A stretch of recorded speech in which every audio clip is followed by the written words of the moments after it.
Mr. Gandhi, welcome to Stanford. Would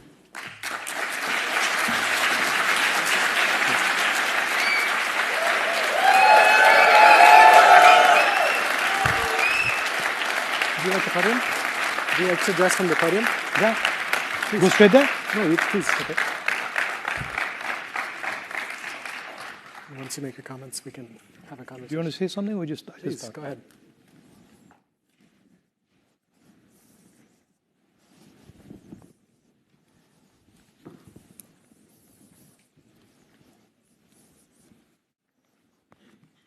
Thank you very much for giving me the opportunity to come and speak to you. I've heard a lot about your institution. I spent some time in one of your competitors. It's an honor for me to be here. I've been asked to speak about global transition and how the world is changing. And also how one should act through that change, how one should think about acting through the turbulence that is obviously going to come.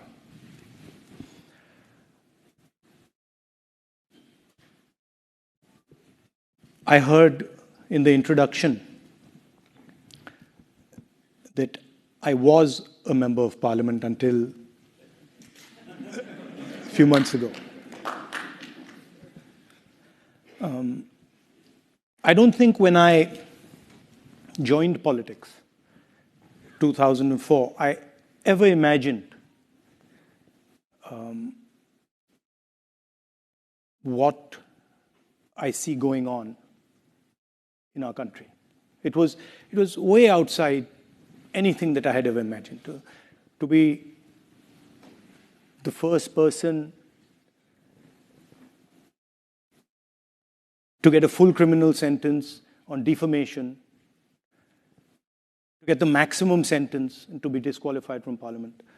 I didn't imagine that something like this was possible. But then I think it's actually given me a huge opportunity, probably much bigger than the opportunity I would have sitting in parliament. That's just the way politics works. I think the drama started really about 6 months ago. We were struggling. The entire opposition is struggling in India. Huge financial dominance, institutional capture. We were struggling to fight the democratic fight in our country.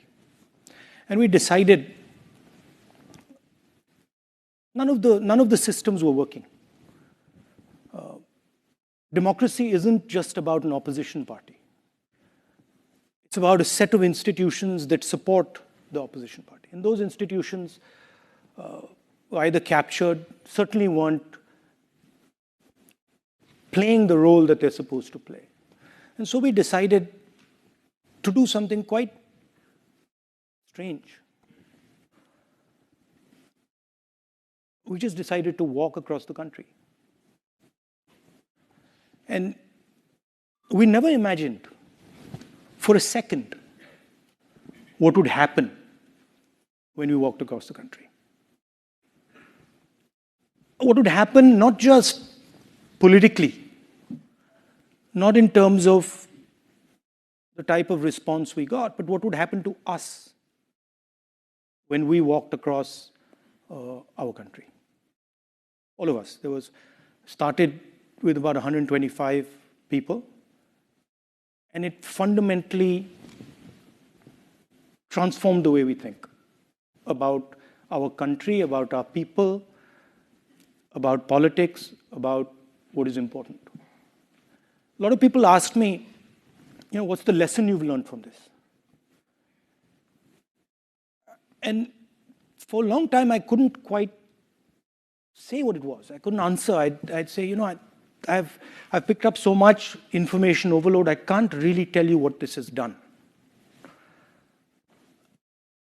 It was the most beautiful experience of my life, by far.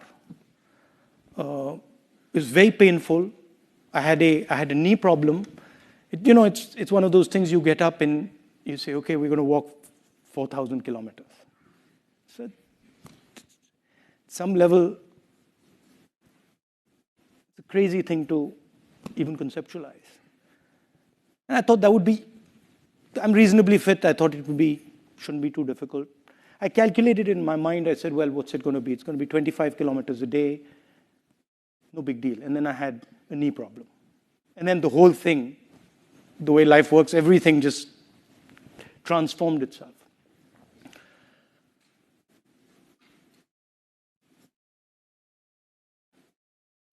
We met what I would best describe as the soul of our country. And very quickly, in a week, 10 days, a silence descended on us. We couldn't speak. We went from trying to explain things to people. This is why agriculture isn't working. This is how you should think about education. This is how, the healthcare system should look. This is what, we should be doing. And suddenly we all went silent. And we went silent because we came into contact with a intelligence that we had never seen, that we had never even conceptualized could exist. Farmers who many people would say, don't have an education, and then who are explaining things to us in a way that we just are in stunned silence. Right? And we saw this with farmers, with laborers, with small businessmen, everybody. And so this silence descended on us. And we just sort of stopped talking and started listening. And we heard tales of immense suffering. I mean, I can think immediately, I thought about one which sort of, to me, embodied the spirit of my country, our country. I was walking, and a young man came and started walking with me. And I put my arm on his shoulder, and suddenly I realized he didn't have arms. So he had no arms. And I tried to sort of make him a bit comfortable, didn't want him to feel that I know you don't have arms. He wasn't too bothered. And we started talking, and I asked him, listen, what do you do? And he looked at me and he said, I'm a mechanic. The immediate thing in my mind was, he's lying. How can he be a mechanic? He doesn't have arms. It's impossible. So I said, well, I didn't want to be direct. I didn't want to say, you're lying. I said, listen, what cars do you repair? He says, I don't repair cars, I repair motorcycles. So I said, oh yeah, what motorcycle do you repair? And he started listing all the motorcycles. So I said, can I come and see what you do? And he said, yeah. And then he proceeded to take us and show us how he serviced a motorcycle with his feet. It's the most amazing thing I've ever seen in my life. He took apart the entire engine with his feet. And he put the entire engine back together with his feet. I can't do it with my hands. So we saw these type of things happening. And we saw clearly the disconnect between our politics and our people. And that disconnect is visible in the United States, it's visible in the rest of the world. There's a huge divide between the people and the politics. Politics is talking about something else, people are talking about something else. We experienced this multiple times. And as I was walking through this, I kept thinking, something puzzled me. What I couldn't understand is that while we were walking, we had no force.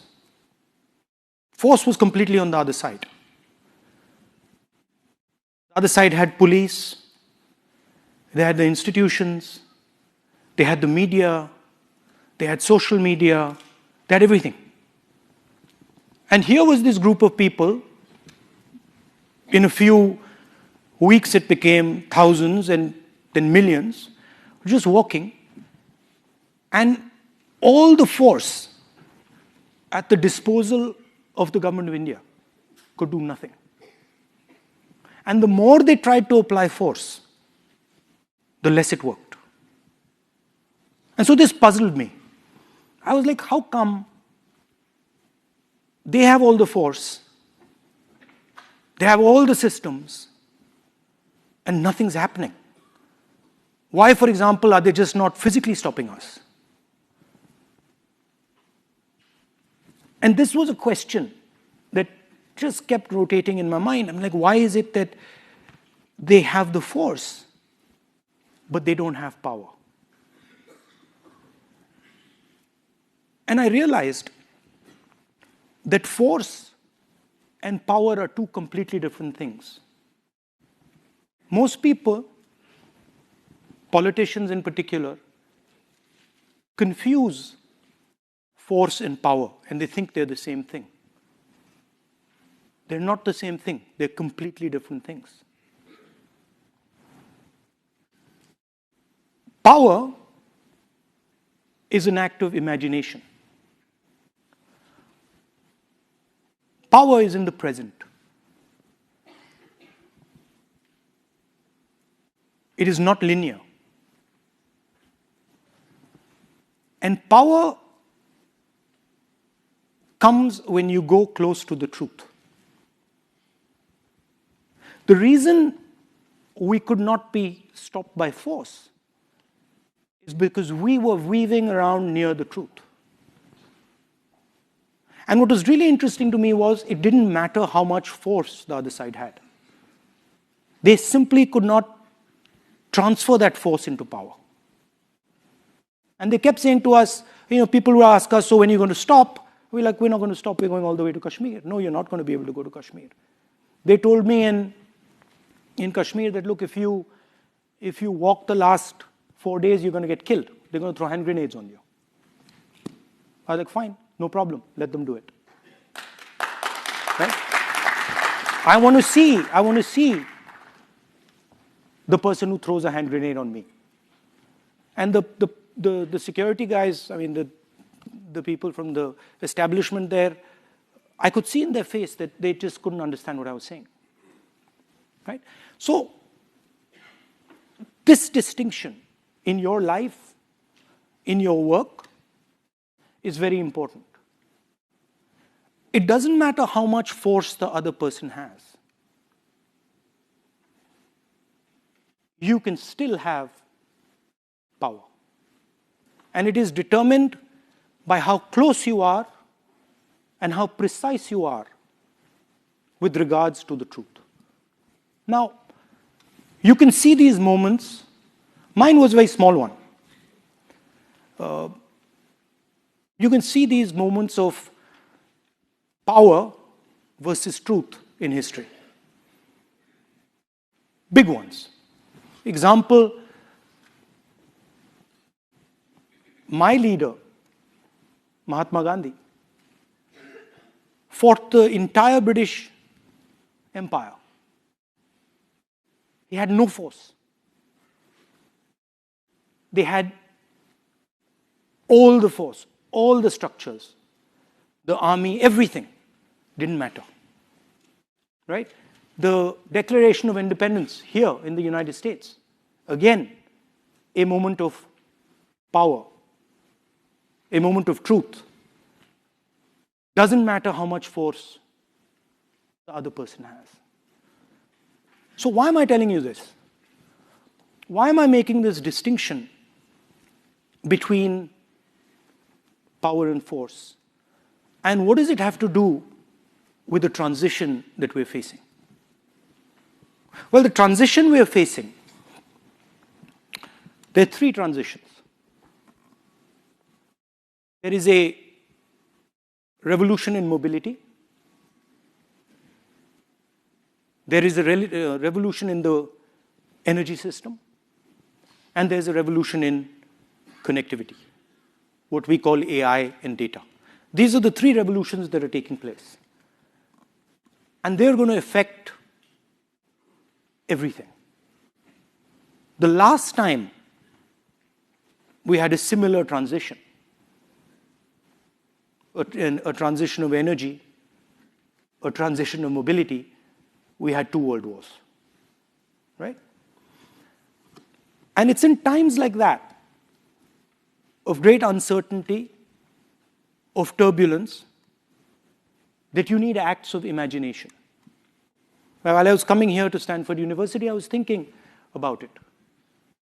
All the work that you do, a lot of the work that you do, robotics, AI, where was the moment of power? The moment of power was when President Kennedy said, let's go to the moon, right? That was not an act of force. That was an act of imagination. And from that, a lot of the work you do has emerged, evolved. And that's the type of relationship the United States and India should be thinking about. A relationship that's based on the true reality of our people. We know in India a lot about the reality of our people. All of you know. You live in our great country. You know the levels of poverty that we have. You also know the amazing amount of skills that we have. The United States has the world's cutting-edge technology. And we already have a bridge between us. It's important that this bridge is not simply a bridge based on force, but it's a bridge based on the reality of our people, on an understanding of the realities of both our people. India has some huge advantages. In a data-centric world, we have one of the largest pools of data. You over here are testament, many of you, to our skill in technology, in software. There are many more young people like you back home who don't have the opportunity you've had, who could augment our capability. So that's what I wanted to leave you with. I think there are difficult times, but there are also times of opportunity.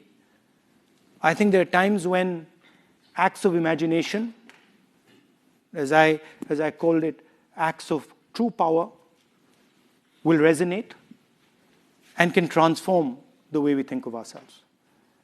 I'm looking forward to answering some of your questions. Thank you.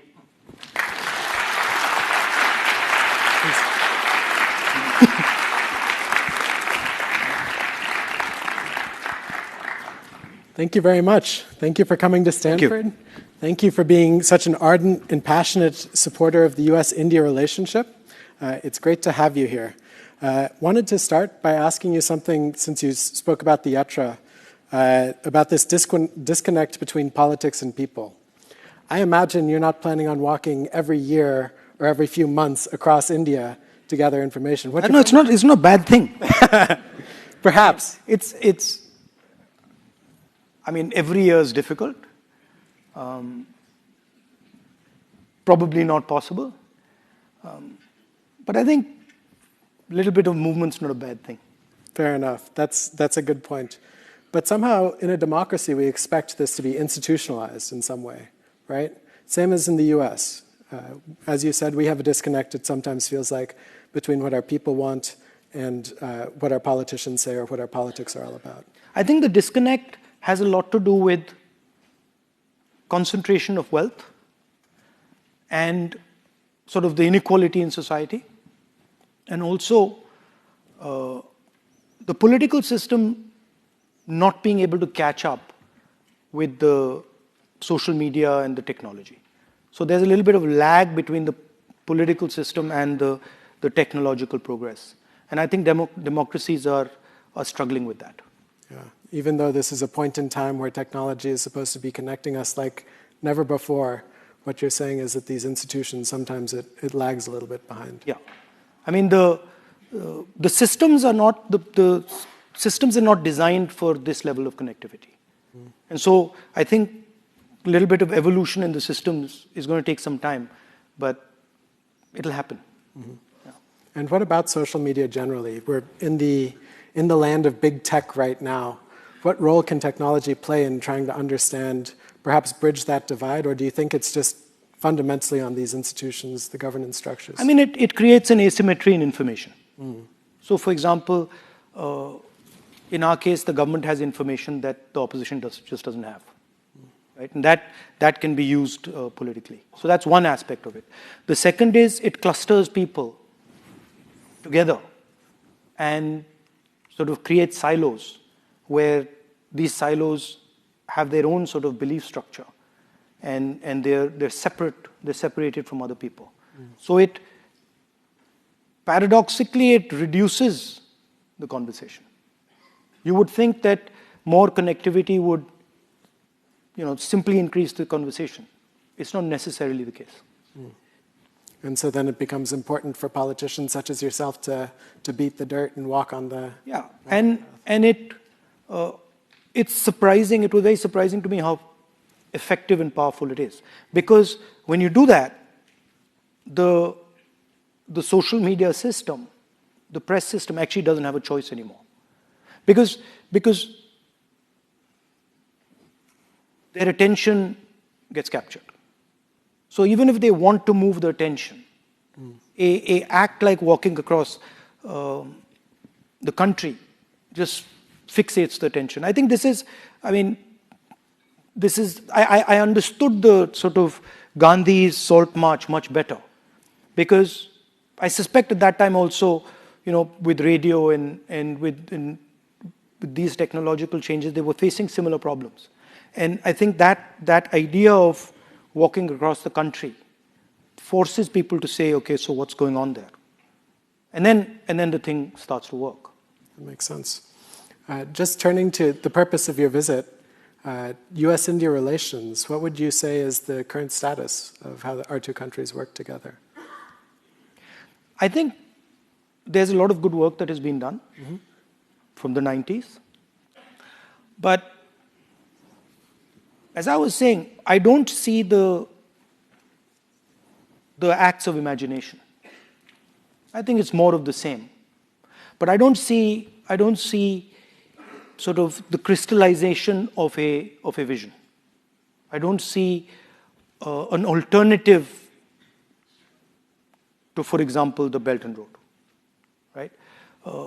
Belt and Road is promising prosperity. It's a vision of the world. Right? It's a non-democratic vision of the world. Well, what's the counter vision? Right? So that's where I see the gap. Of course, there is military cooperation, and that's fine. That's important. But it can't just be military cooperation. Right? Yeah. So when you think about how that democratic vision should be formulated, in years past, the US has gotten sort of in trouble from other countries by saying, we're going to define democracy, we're going to carry it out, we're going to lead the way. And in some ways, the US has stepped back on that. India is too big for you to define. I mean, that's not possible. Well, it's not just India, but for a world vision of what democracy is, what the counter to a Belt and Road initiative would be. Everybody has a role to play. And you propose. Right? You propose, look, this is how we think about it.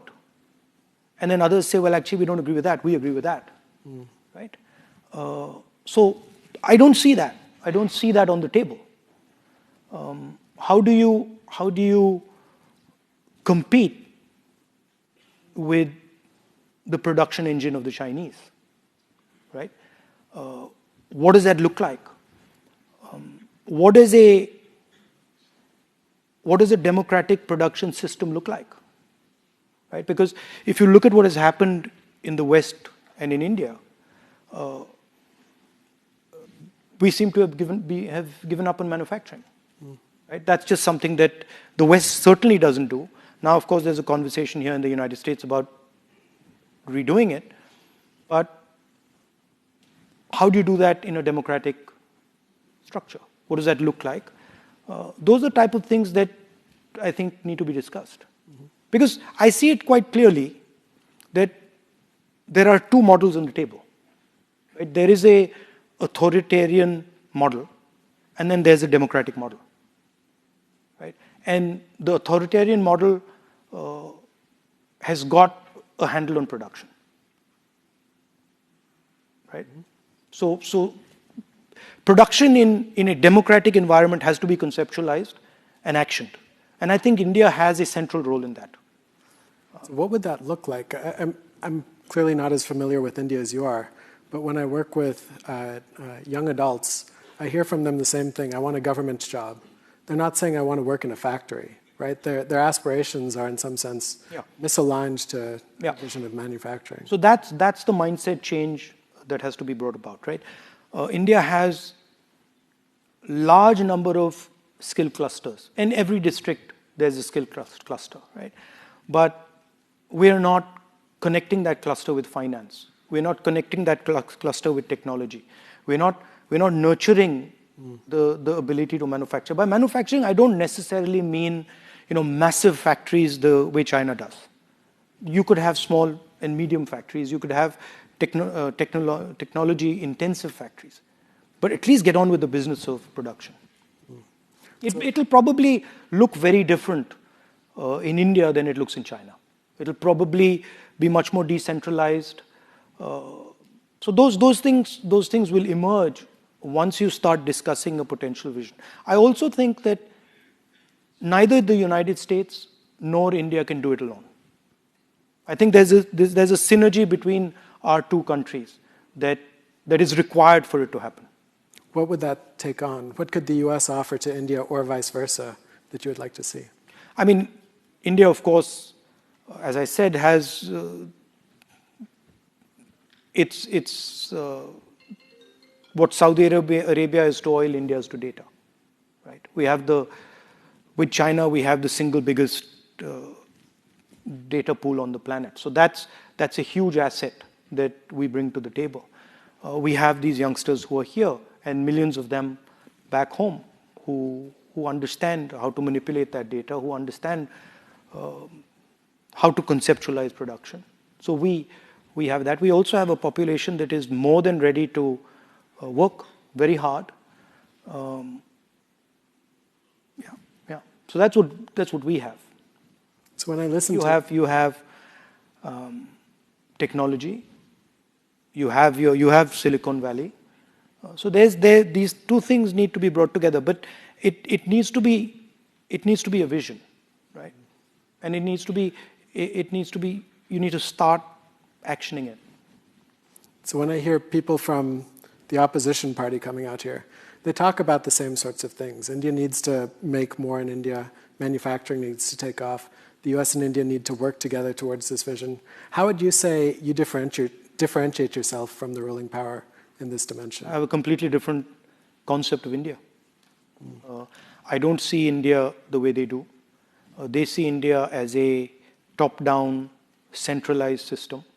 I see India as multiple cultures, multiple religions, multiple languages. I see it as a decentralized system. I don't think one state should impose itself on another state. I don't think one language should be imposed on the people of India. So it's two completely different visions of India. Right? I actually don't believe that the BJP's vision of India can lead to production. Can you say why? I think because you need to decentralize power in India to produce. You won't be able to do it from Delhi. And that's probably... Like, for example, you take if you want to look at success, reasonable success, manufacturing in India is Tamil Nadu, right? Completely different cultural system, completely different language, completely different history. You have to leave them alone. You have to make them comfortable. You can't let them feel that their language is threatened, their culture is threatened, and then they can do it, right? But if you are under the impression that, look, my language is being threatened, my culture is being threatened, my belief structure is being threatened, where are you going to sit there and say, let me go and get to work? You're going to be on the defensive all the time. So both in the US and in India, one of the big solutions, a top-down solution perhaps you might say, is to offer subsidies to try and encourage more manufacturing. We see this in the chip wars that are taking place right now in semiconductors. We see this in other industries as well. What's your view on that? How can that be channeled in a more decentralized fashion, I'm assuming you would say? Yeah, you could do that. I think it also has a lot to do with the way you think about finance and the way you think about banking. So if your banking system, at least in India, your banking system's very centralized, and then the top 15, 20 people have full access to the banking system, whereas small and medium businesses, people who want to set up production units, they don't have access. So you have to think about these factors if you want to actually be serious about it. But I don't think India has a choice with regards to production, because we are transitioning from a rural to an urban country, right? And we've got earlier large masses of people were connected to the land, right? And they tended to stay with the land. Now these people are in the cities, right? And the only way to give them a livelihood is to produce. So I don't think the idea that India can just, be a service-oriented country. I don't think the scale of India allows that, and I don't think the numbers allow it. So as India urbanizes, what kinds of changes would you think that the government needs to make? I've always been struck when I go to India that the mayor of, say, some big city like Mumbai or something is a relatively powerless position. Couldn't imagine. Not relatively, completely.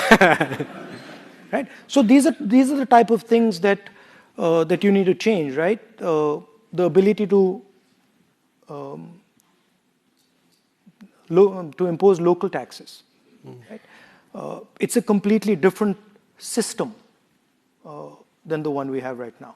And that some of that transition will happen naturally, right? It'll automatically happen.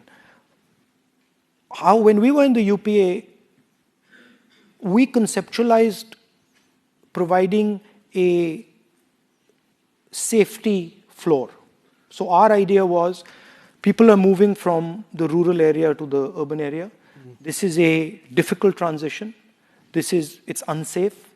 And you tend to go in and out of poverty while you're making this forward and backward movement. So we started to think about ideas like Manrega, which is guaranteed employment, right to food, etc., so that these people would be comfortable making this transition going back and forth. And the biggest idea we had was the guaranteed income idea, which was a scheme called Nyaya in our last manifesto, and which we've sort of tweaked a little bit and run in Karnataka now. So I think some of those ideas, in addition to building a system of production, of manufacturing, would be required. And this journey is a very dangerous journey, and it's traumatic. So when you move from a village to Bombay or to Karnataka, don't underestimate the fear and the distress that movement, to and fro movement, causes. So you need to provide that protection. It's very hard. I was working with a rich person in the Bay Area, and he was offering $1,000 to any family that would move from a rural area to an urban area. Just couldn't figure it out in some respects. I mean, it's very daunting. And that's the United States.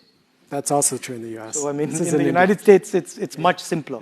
Yeah. Right? And you have much more support and protection than you have in our country. So with respect to China, just to turn back to foreign policy, how do you see the India-China relationship evolving over the next, say, 5-10 years? Well, it's not doing too well these days. No. That's an understatement. Yeah, it's rough right now. I mean, they've occupied some of our territory. It's rough. It's not going to be an easy relationship. Do you see some sort of difference between you and the ruling party right now in China? Because they also seem to be quite tough and I mean, the question, India cannot be pushed around. So that certainly is not going to be allowed. It's not going to happen.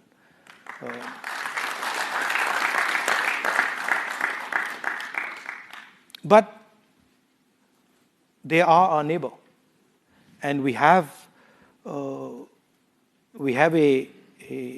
trade relationship with them, and that's just a fact of life. Mm-hmm. Do you see a possibility, perhaps a closer relationship between the U.S. and India? Some people argue that the relationship really should be one of security rather than people-to-people ties, rather than economic. First and foremost, it should be about securing an Indo-Pacific. Do you see a space for that, or do you think that might be a concerning dialogue? I think there is a space for a security relationship, but we have to answer the question of productivity, right? Because you cannot simply ignore the manufacturing might of China, right? You have to compete with them. It's not. I don't think it's an option. So what does that competition look like? It of course, it's not. I'm not talking about conflict. I'm talking about competition. How do we create an alternative vision to the production that they're doing, right? There are complications with having manufacturing in democracies, right? So how do you deal with those complications? We don't have too many success stories, unfortunately, at least post-World War II. Well, you pushed manufacturing out of your country, right? And you pushed it out partially because you didn't want to deal with the labor mobilization that results from large factories, right? So in a sense, you parceled it out to China. And now you've realized that was a mistake, right? But there are political reasons as to why that happened, right? So that's really the thing. Instead of resolving the conflict between labor and capital in the United States or in the Western world, you parceled it out. Mm-hmm. And in my view, that was a fatal mistake. I don't think it's one, though. It seems like consumers especially, right? They care about prices at the end of the day. We like to think that we care about climate, we care about how people are treated, labor standards. Are you saying that India should compete with China on a price front, or should India be offering something else? No, I'm saying, I think that's black and white. Do you compete on price or do you compete on something else? I'm saying that have a vision for manufacturing, right? Have a vision for, what's our problem? Our problem right now is that we have millions and millions of people who we simply cannot employ through services, right? You just don't have the spin-off jobs in services that you have in manufacturing. A car factory produces a whole bunch of auxiliary units, produce another set of auxiliary units. So it's an entire network where you can give many, many more people jobs. So this idea that, we can just ignore manufacturing and we can just run a service-based economy, you'll have huge social problems in India. You won't be able to deal with them because you'll have massive amounts of unemployed people. Which is what we're seeing these days. Unemployment's very high. So exactly, and if you look at unemployment, it's rising. As manufacturing is dropping, unemployment is rising. Right? It's directly connected. That makes sense. It's a hard thing to do, right? It's not an easy thing to do. It's much harder, frankly, for the West to do it than for us to do it. But it's got to be done. There's certain elements of it that you will do better than us. There's certain elements of it that we will do better than you. But it's got to be done. Makes sense. In the time remaining, I've collected some questions from students. They were collected prior to your speech. I was hoping for some softball questions on the yatra. The last few nights, I've been binge watching what you ate and what you did, all of these sorts of lifestyle questions. But alas, Stanford students failed me. They've got some tough questions for you. I'm fine with tough questions. Great. So the first one is from...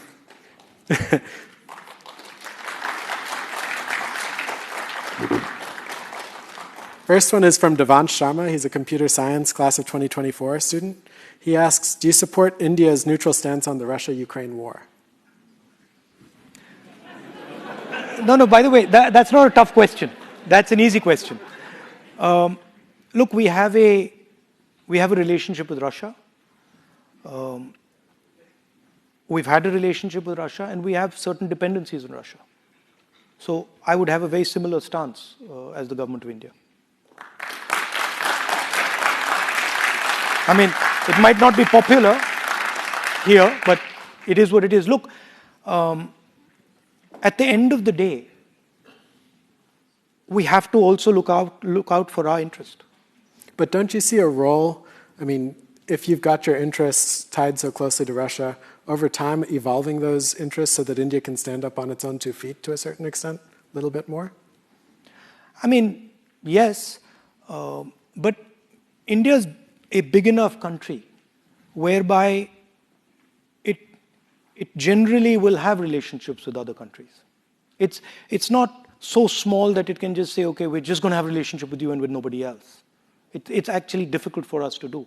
So we will always have these type of relationships. We will have better relationship with some people, evolving relationships with other people. So that balance is there. But to say that, okay, India will not have a relationship with this set of people, that's difficult for India to do. And the present government has recognized that the territorial integrity of Ukraine, it is important, and that's something, yes, especially with China on your borders, that you have to be also cognizant of. So their position is colored. It's not a black and white in the case of the government. Next question comes from Arman Sharma, bioengineering class of 2024. Over the last few years, your international presence has skyrocketed. You've delivered message at universities and clubs across US, UK, and more. Here I'm trying to make Stanford feel special, but unfortunately we were among the last to get you. When we see struggles between the ruling party and the opposition in other democracies, we hardly ever see the opposition seeking international support outside the foreign ministry. You've gone rogue in some respects. No, right? I'm not seeking support from anybody. I'm very clear that our fight is our fight, right? And the BJP likes to twist this stuff, but no, I'm not seeking support from anybody. But there is a group of young students from India here, and I want to have a relationship with them, and I want to talk to them, right? And I think it's my right to do it. Mm-hmm. I mean, I don't understand why the Prime Minister doesn't come here and do it. Prime Minister Modi, you're welcome at Stanford anytime. We would love to have you as well. Come and have a chat, you know what I mean? We've been fortunate to have... Answer some hard questions.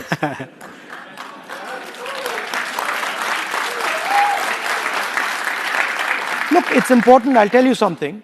It's important for political people to put themselves in situations like this. Because it's very valuable. It makes us refine our thoughts. It makes us think about things. And, the odd question that you can't answer, so what? We're all humans. I mean, we're not gods here. So I'm more than happy to have the occasional slip up because I gain a lot. I understand what you're thinking. I understand what you're working on. So to me, it's developing a relationship with young people here. Excellent.